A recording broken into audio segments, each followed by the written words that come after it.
In the year 2147, humanity had long since left the confines of its home planet. Earth, though still a vibrant hub of culture and technology, was no longer the sole bastion of human life. Colonies sprawled across the solar system and beyond, and the frontiers of the galaxy became the playground for adventurers, corporations, and scientists. It was a golden age of exploration, but with it came an arrogance bred from decades of success. Dr. Elena Cole stood on the observation deck of the Stellar Nexus, a state-of-the-art research vessel orbiting Earth. She gazed out at the expanse of stars, her mind racing. The faint signal she had discovered from Vectral 4 had become an obsession. It wasn't like the usual radio noise that researchers often stumbled upon in deep space. This signal had a structure mathematical, deliberate, and alien. Her research team had spent months decoding it. What they found chilled her to the core. The signal was a warning. A voice, not human but eerily sentient, repeating a simple message: "Do not come." Elena replayed the decoded audio for the 1,000th time, letting the alien voice wash over her. Its cadence was haunting, a mix of urgency and despair. "This isn't just a signal," she whispered to herself. "It's a plea." But convincing others was another matter. The Global Science Assembly, the body that oversaw humanity's interstellar ventures, was a bureaucratic labyrinth dominated by corporate interests. Chief among them was the Interstellar Mining Corporation, IMC, whose vast wealth and influence had turned them into de facto rulers of space exploration. The day of her presentation came swiftly. The Assembly Hall in New Geneva was a marvel of futuristic architecture, its transparent walls offering a panoramic view of the Earth below. Delegates from every major power sat in a semicircle, their expressions ranging from mild curiosity to outright boredom. Elena took a deep breath as she stepped onto the podium. A holographic display flickered to life behind her, showing a detailed map of the Vectral 4 system. "Distinguished members of the Assembly," she began, her voice steady despite the weight of the moment. "I stand before you today to present findings that could alter the course of humanity's exploration of the galaxy."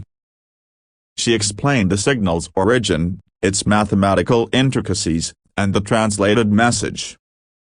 The room remained silent, the delegates listening with polite detachment.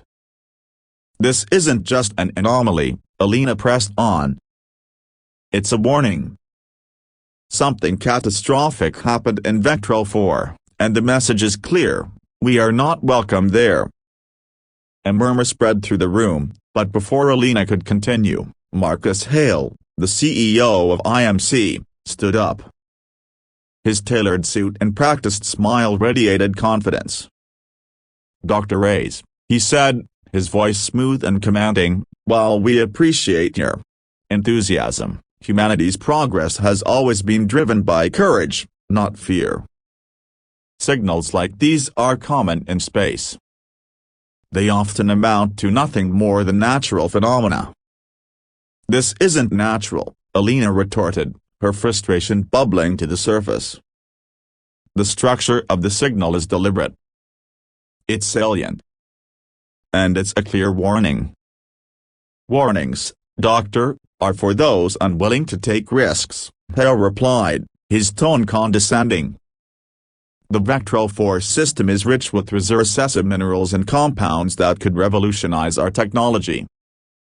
Are we to abandon such opportunities because of a ghost story?" The Assembly voted unanimously to proceed with the expedition. Elena watched in disbelief as her warnings were dismissed, her research overshadowed by corporate greed. 6 months later, the IMC flagship Erebus departed for Vector 4, accompanied by a fleet of support ships. The mission was hailed as a triumph of human ambition, with news outlets broadcasting the departure live. Elena watched the launch from the sidelines, her heart heavy with dread. The journey to Vector 4 took months, but the crew of the Erebus was accustomed to long voyages. Captain Rhea Carter, a seasoned spacefarer, commanded the ship with an iron will. The crew included scientists, engineers, and security personnel, all handpicked for their expertise. As they approached the system, the crew marveled at the beauty of Vector 4. The planet was a vibrant blue and green sphere, its atmosphere shimmering with an ethereal glow. Orbiting the planet were crystalline structures that defied explanation, their surfaces reflecting light in ways that seemed to defy physics. "Scans are showing massive mineral deposits," reported Lieutenant Raji Patel, the ship's science officer. "The crystals in orbit are unlike anything we've seen before. Their composition doesn't match any known material." Captain Carter nodded, her excitement barely contained. "This is it," she said. "The discovery of a lifetime." The crew began preparations for landing, their minds focused on the mission. But as the Erebus descended through the planet's atmosphere, strange anomalies began to occur. The ship's sensors flickered erratically, and the communications systems emitted bursts of static. "Captain, I'm picking up electromagnetic interference," Patel said, his voice tinged with unease. "It's coming from the planet's surface. Can we compensate?" Carter asked, her tone sharp. "I'll do my best," Patel replied, his fingers flying over the controls. The ship landed on a sprawling plateau near a mountain range of glowing crystals. The landscape was breathtaking, a mix of alien beauty and haunting silence. The crew disembarked, their boots crunching against the crystalline ground. Dr. Elise Monroe, the expedition's senior linguist, was the first to notice the glyphs. They were etched into the crystals, their shapes intricate and otherworldly. "These are definitely artificial," she said, her voice filled with wonder. "It's a language. But it's unlike anything we've encountered before." The crew set up a base camp, their excitement tempered by the eerie stillness of the planet. Over the next few days, they explored the surrounding area, cataloging the planet's resources and studying the glyphs. But the anomalies continued. Equipment malfunctioned without explanation. Crew members reported hearing faint whispers, though no one could pinpoint their source. On this fourth day, Corporal Ivan Morales, a security officer, went missing. A search party found him near one of the crystalline structures, his body lifeless and desiccated. The glyphs near his body glowed faintly, pulsing in rhythm with an unseen force. Captain Carter ordered the body to be returned to the ship for analysis, but the crew was shaken. Whispers of a curse spread through the camp, though Carter dismissed them as paranoia. "This planet is just playing tricks on us," she said, her tone firm. "Focus on the mission."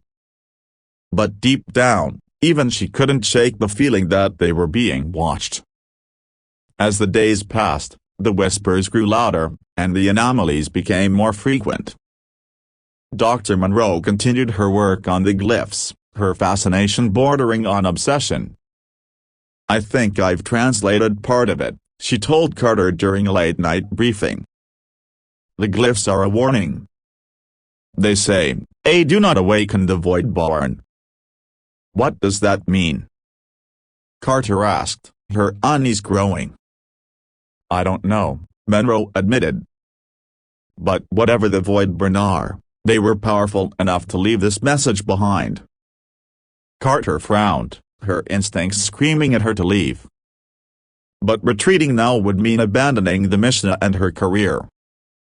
The next morning, the ground beneath the camp trembled. The crystalline mountains in the distance began to glow, their light intensifying with each passing moment. The whispers became a deafening roar, a chorus of voices speaking in unison. The void-born were awakening. Would you like me to continue expanding this chapter or proceed with the next one?